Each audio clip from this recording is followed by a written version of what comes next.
Welcome to the Bonita Business Podcast, where we bring you behind-the-scenes insights and unexpected ideas, ones that are creating business and career success right here in my chosen hometown of Bonita Springs, Florida. I'm your host, Bonita business coach Darcy Eikenberg. I'm the author of Bring Your Superpowers to Work and the founder of the leadership development firm RedCapeRevolution.com. I'm so glad you're here with me today. What do trust and emotion have to do with the world of printing and direct mail? Well, according to Westley Weidenmiller at Presstige Printing, a whole lot. Wes is the vice president of sales at this family-owned Bonita Springs company, and in this interview, we talk about how printed material is not yet dead, how customer service can become the thing that separates you from the competition, and about how the emotions of creating and receiving a thoughtfully, professionally produced communication piece can make all the difference. I know you'll hear ideas you can apply at your workplace right away. Now, today's show is brought to you by our friends at Audible. I love audiobooks, and I'll suggest a few over at the show notes page that relate to this episode. Now, Audible is offering our listeners a free audiobook when you sign up for a 30-day trial membership. Just go to audibletrial.com/Coach Darcy, and you'll get started today. Now, enjoy this interview with Westley Weidenmiller of Presstige Printing.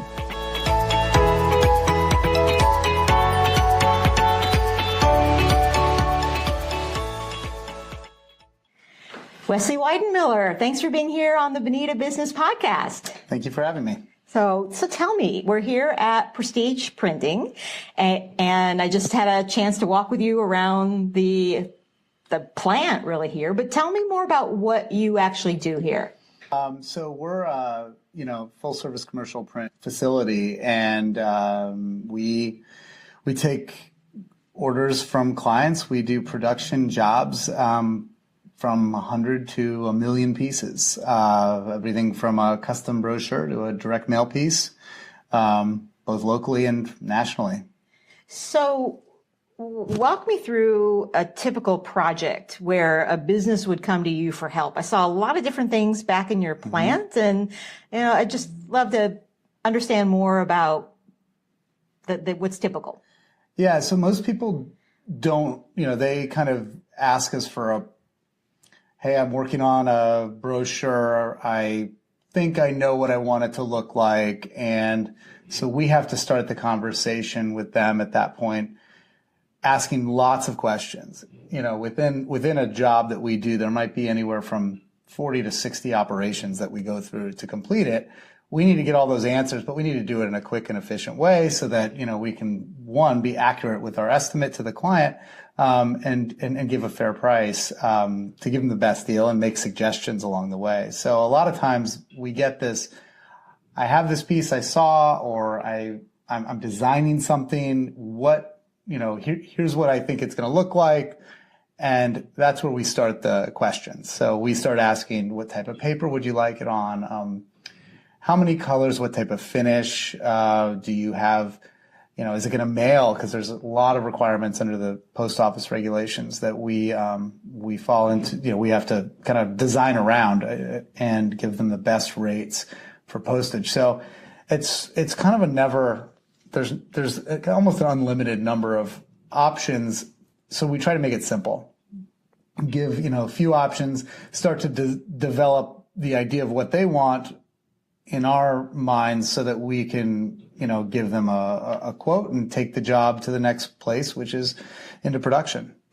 So we're in an era today where things are online, everybody's doing things online, people are sending things online. Your company's been around a long time in the printing business. So how do you continue to compete when people are putting more and more things online? Well, we have to compete. We do have to compete with the online marketplace. We do on some products very well, and we don't even try on others. Where we have been successful is avoiding becoming a commodity in the marketplace. So there are certain products that everybody they want to see your price list on, and a 4x9 rack brochure for the Chamber of Commerce, for example.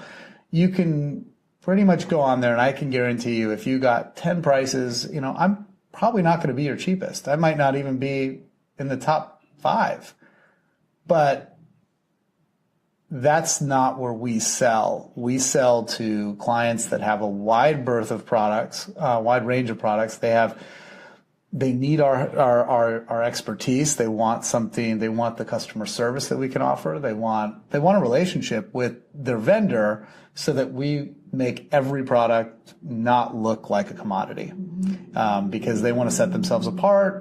They value that we look out for them, because for every time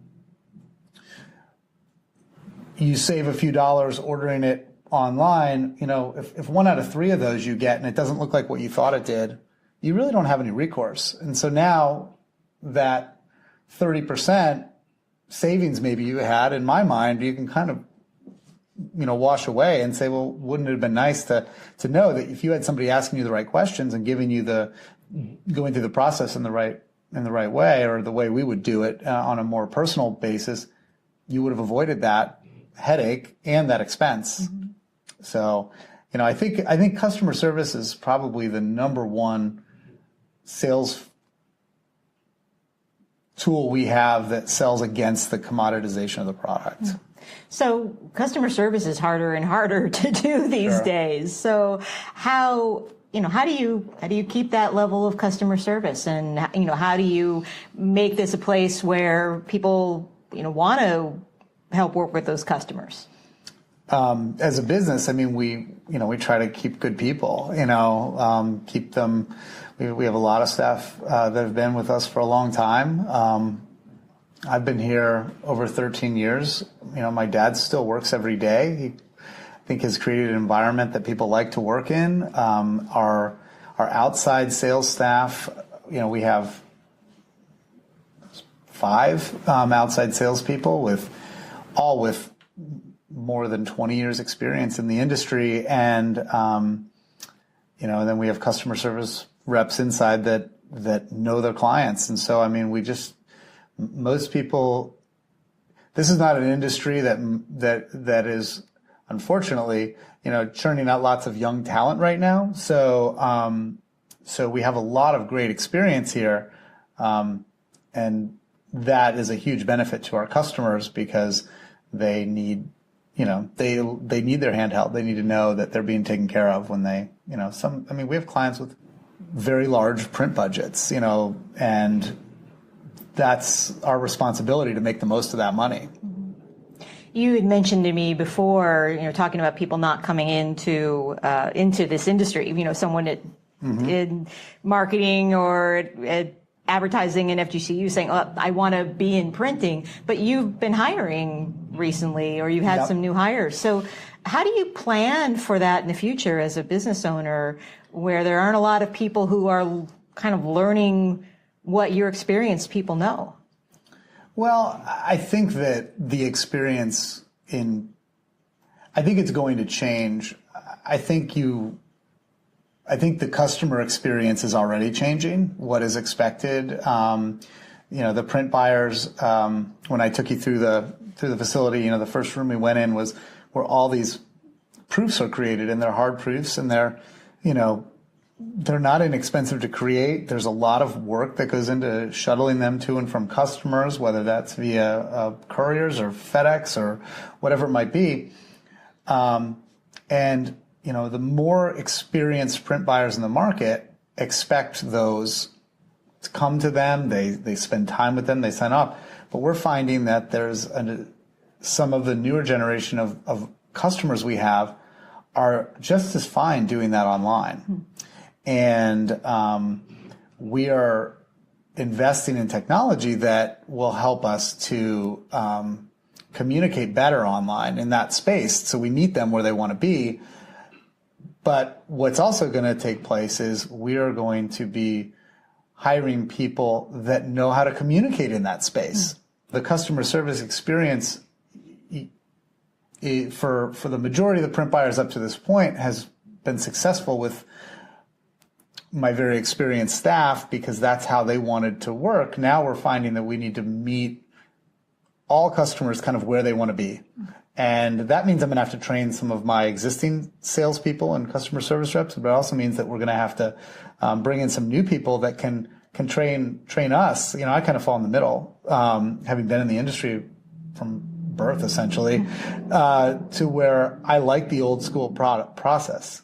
But I recognize that my customers and the next 40 years of our business are going to need to evolve into where that customer needs to be serviced.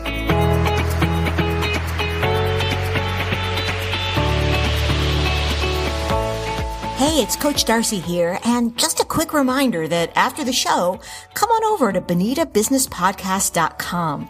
There you'll find show notes with more resources, photos, and other tools related to the episode you're listening to right now. You can also sign up to get regular email updates from me as new podcasts come out. You won't want to miss what's ahead, so be sure to visit Bonita Business Podcast today. Now, let's go back to my interview.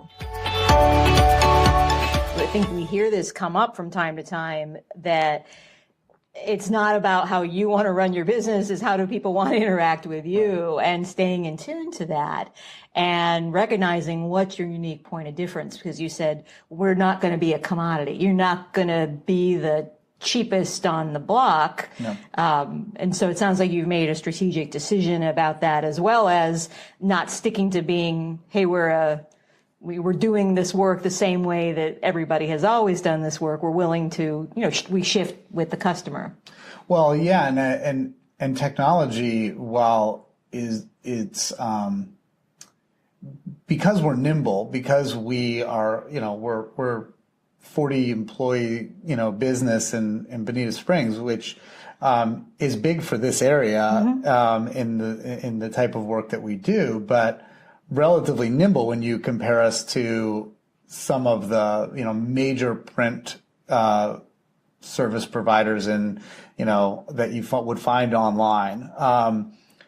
We can hopefully adapt to new technologies that will continue to keep us competitive, because just as I can't be maybe the cheapest on the commodity products, I also can't be the most expensive on every product. I mean, I have to know what the price points that are fair to the customer and competitive in the market are, and I need to be able to meet those day in and day out. Doesn't matter how good the relationship with the customer is, if they need to know that we're both investing and gaining experience so that we can give them the best priced product, and the customer service is kind of the bonus, right? So they're getting a great price, but they get to deal with us, which makes it the icing on the cake, so to speak. And that value of customer service, of having a person to talk to, what I hear you saying is that's also part of your strategy, because I know you had mentioned before you used to be all your business was local, but that seems to be shifting. So what are the things that are bringing other people from outside the area into your business? We've had some success leveraging relationships from previous clients into some more national account type work. So it's still the old-fashioned relationship. Believe it or not, that's how I'd say I still 90% of my meetings with my salespeople are, you need to make new relationships. You need to continue to make new relationships, because those are lasting clients. Bidding a project, being the lowest bidder, and delivering it on time are all good things, but without that relationship, you're nothing more than a number to the client. So we've taken those maybe local relationships and made them into more of and I've been fortunate, because we've seen some of these clients grow into positions that they've seen what we do and what we've delivered and they've seen the difference in and they've continued to bring us with them. Mm-hmm. So they, we have a client that has, operations nationwide. We have a few clients that have operations nationwide, and we're willing to learn how to service them. We're learning how to move mail throughout the United States efficiently, to where the client isn't seeing a premium to pay for mail, even though it's leaving Southwest Florida. Mm-hmm. We're mailing to Arizona, Alaska, and it's all being done quickly and efficiently, and that. I think that willingness to learn and grow our business to meet their needs is why we've been able to continue to do business for these companies that have gotten bigger. Well, and it sounds like they trust you. And of course, when you're making that kind of investment today for some of the pieces that you showed me that, there's, hundreds of or hundreds of thousands of pieces run, and expensive folders and brochures, and you're selling $1 million+ real estate or trying to raise funds for different things. The trust seems to really matter. In particular, when it goes in the mail, and that's because very few, we're the first and the last person to see it until it starts hitting homes, and that's how mail is I think people underestimate the power of mail because, it's still perceived kind of as this kind of like print in some ways, as this almost, dinosaur way to meet people. Ironically, here we are talking on a podcast. You're right. Exactly. But I think that the reason the mail is a powerful tool, and I'll get back to my point about why it's important, is because it's everyone has that routine with their mailbox. If you live in a house or an apartment, you go by your mailbox. There's an intimacy there with the number of pieces in your mailbox. And I know there's people out there that say, well, I get all this junk mail and I don't even look at it. But the truth is you have to handle it. And you don't have to handle everything in your inbox. You don't have to handle everything that comes through social media. You can manage through that without ever touching it and seeing it. Your mailbox, you still have to handle it. Mm-hmm. So if you do a good job, if I do a good job for my customer and I make that piece, impactful, and it has to be handled, I've just given, my customer, I believe, an advantage over other mediums. And it is more pricey, but there's plenty of statistics that say it's still great value for marketing dollars. But my point about mail is what makes it critical when you're dealing with large customers is, mailing 250,000 pieces. The postal bill is often significantly more expensive than the print bill. So both the customer and I have to be very confident in what we're doing to know that, I can't afford as a business owner to do it wrong and have it go to the wrong place or the wrong people, because now that I don't make any money on postage. That's the post office's money. Mm-hmm. But at the same time, my customer has to be confident because their message has to get to the right people in a timely manner.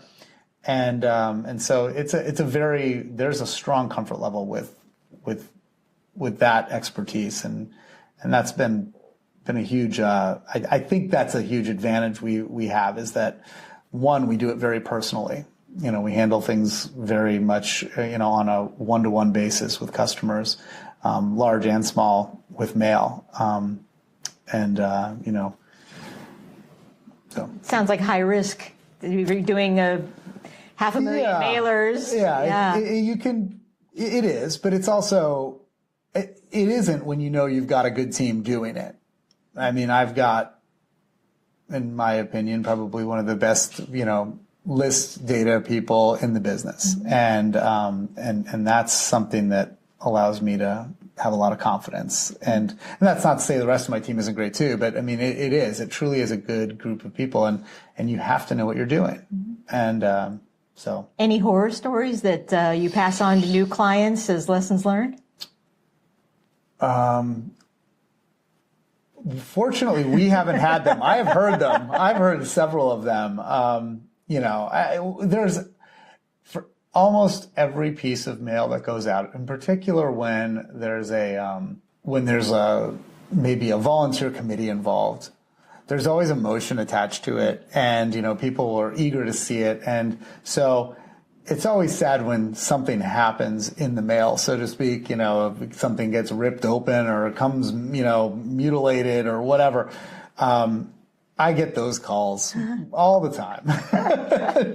But I think because, as we were talking, because there's a trust factor that we know what we're doing, and it didn't leave our facility that way. It's an easy conversation. Everyone just wants you to know that they're looking, and I'm glad they are. I'm glad that they want to know. They just want to double check that everything else left just fine. And we often add ourselves to mail lists just to ensure that we have, it's not really for proof. It's more for, I like when I get the piece and I see it looks good. Mm-hmm. It makes me happy. So, well, I thought it was interesting too. You said that there's emotion attached to it, because very often when we think about a business process or a project, we overlook that there's emotion attached to it. So recognizing that there's somebody who cares about, this is for a result, and being able to manage through the emotional part of, hey, I care, or my job's at stake, or, I can't mess this up. How do you handle a customer where something did go awry? I mean, we try to handle it honestly, openly. I think, the best, gauge of the type of business you are is how you deal with the problems. And I think whenever there has been a problem, I want to feel as though I'm giving somebody more than they would have had to ask for. They shouldn't even have to ask. So if it's something that I caused, or things go wrong. It's not often, fortunately, but we try to hit it head on, not avoid it, not run from it. There's lots of tools at your disposal. And one of the things that's most interesting is, in our business, let's just say you printed a brochure and somebody didn't like the way it looked. The easy fix might be to say, well, I've got some margin in there. Just take 25% off, and let's just, how's that? And I've always felt that that's the wrong approach, because one, I don't want my name on something that they feel is less. So we always say, I'm going to come pick them up. I'm going to replace them. I'm going to do it as quickly as I can, or use them until we get them replaced. And if you're not happy, at the second time, then we've really done something wrong. But I don't want an inferior product out there. I also, want the customer to see that we can do it right. I want to prove it because I know it. Mm-hmm. And so that's always been interesting. Is I think we've handled most situations in that order, and not trying to give the customer a less expensive product. I want them to feel like they paid the right price for the right product. Yeah, it's easy to sometimes compromise with money. Sure. Because that has less of that, back to that emotional cost. It's like, oh, well, take something off the bill for your trouble. But to actually invest more, especially you were saying your new customers are coming from your old customers. Right. So back to relationship and trust one more time, even in this business. Absolutely. So you mentioned your dad started this business. How do you think that, when someone's working in a family business, what are the things that they need to pay more attention to, as opposed to if you just came into a business that was owned by somebody else? Well, that's probably its own podcast. Family businesses, I'm fortunate to have, I have great parents, and my dad and I have a great relationship, but I don't think that in and of itself translates to a great business working relationship. So that required a lot of work, a lot of kind of personality, understanding your own personality, and not, because it's easy to fall into that father-son role, But what we have focused on, and I think it's been really good, is, we always try to look at what the other person wants in the end. I mean, and oftentimes it's exactly the same thing. So we can get into arguments over how something was handled, or, maybe how the business was, maybe a purchase we made that maybe wasn't the best, or something along those lines. But as long as we're looking long term and not just at the moment, the emotional reaction, you look at the what are we trying to gain from this? I can't think of the number of times we've looked each other in the eye and said, I think we want the same thing here. And it's almost always the case that that's the way it is. And that's the beauty of a family relationship, is I want him to be happy when he goes home from work, and he wants the same for me. This isn't about winning, because if one of us loses, we kind of both lose. I mean, it's because we're family, and that's not going anywhere. The business, you can't predict the future. So, heck, I remember when the economy was on its way down in the recession, we had a lot of hard decisions to make, and they were very personal, and they were very much about each other. The business was, we kind of had to put it in the back of our minds for a minute and make our business decisions were really now based on family, and how we manage things and how we looked at the business. And, I was I'm a lot younger than my father, obviously, but, that was probably the best thing business-wise that ever happened, was having to go through that and having a mentor that kind of helped me to understand and see it, his way, and not run away, because it would have been easy to run away from just about any industry in 2008. So, Well, you're very involved in the community, and you mentioned the relationships and trust, and so let me ask you this about Bonita Springs. If you had a magic wand and you could change one thing right now in Bonita Springs, what would that be?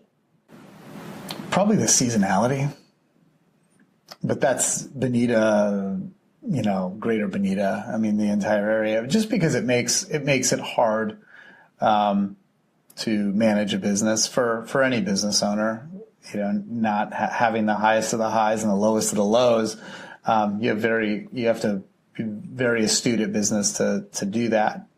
With that being said, that might make it easier for other businesses to succeed as well. So it might be a strength we have in that we know how to manage it, but it would certainly make things a little easier, just knowing that you had a little bit more consistency. How do you manage it?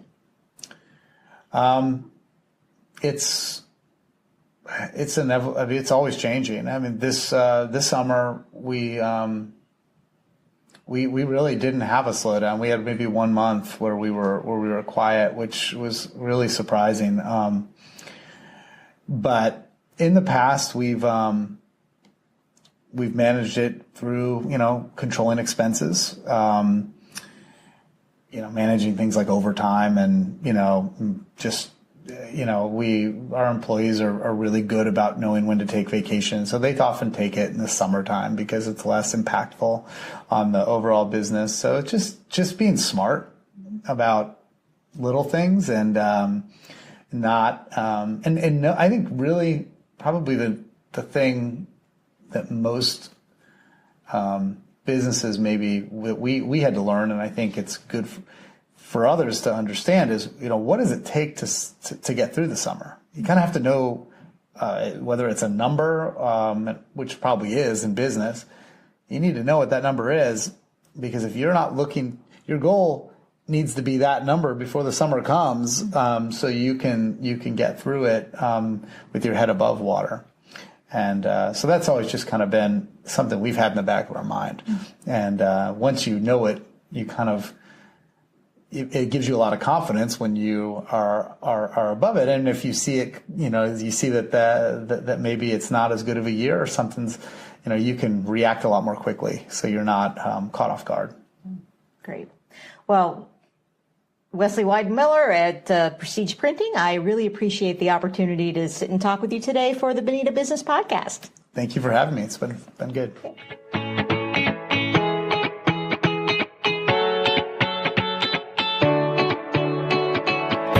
So, contrary to popular belief, print is alive and well. How could some of Westley's ideas work for you, no matter what you do for a living? Where could you be building more trust with your customers? Is it in your upfront process, or maybe it's in how you recover from mistakes? Is it by hiring great people and creating an environment where they'll stay?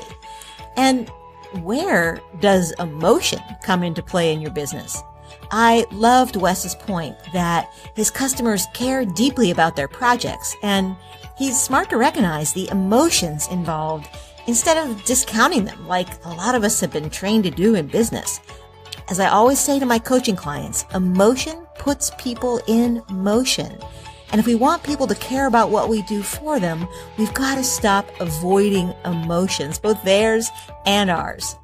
If you're curious to dive deeper on this, I'll include some articles as part of the show notes for this episode at the Bonita Business Podcast website, which is bonitabusinesspodcast.com. While you're there, be sure to subscribe to our podcast updates in email, and you'll be among the first to know about every new episode. And thanks again to Audible, who's offered our listeners a free audiobook when you sign up for a 30-day trial. Just go to audibletrial.com/Coach Darcy to get started. I am Bonita Business Coach Darcy Eikenberg, and thanks for being here. I'm so grateful for your time and attention, and remember, Bonita may mean beautiful, but it also means business. See you soon.